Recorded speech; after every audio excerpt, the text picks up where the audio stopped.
This is also a critical reasoning question. From the paragraph, we can see that the corporate builder's argument is that burglar alarms come at a certain cost, and as most or more than 90% of residential burglaries are averted due to the presence of a family member at home, these alarms will not be of much use. And the few cases in which the burglar alarms are actually useful, they will be so few that cost of these alarms would not be justified. The question asks us to identify an option which weakens the corporate home builder's argument. Let us look at the options. Option A. Most individuals have no formal training in how to fight burglars.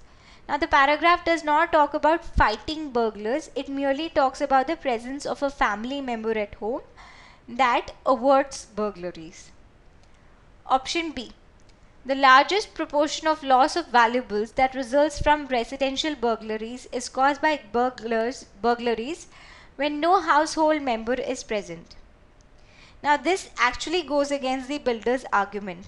It states that irrespective of the small number of burglaries that can be averted by alarms, the value of the valuables lost in those burglaries in which no one was at home is so high that the cost of the alarms will be rightly justified.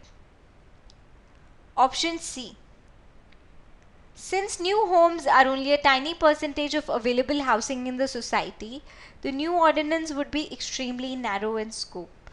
The argument does not get affected by the tiny percentage of available housing in the society, and hence we can negate it.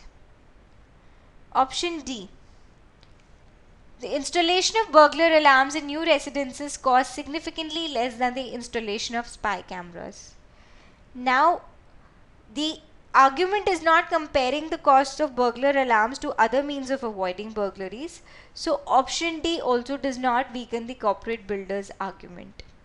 So the only option that weakens the corporate builder's argument is option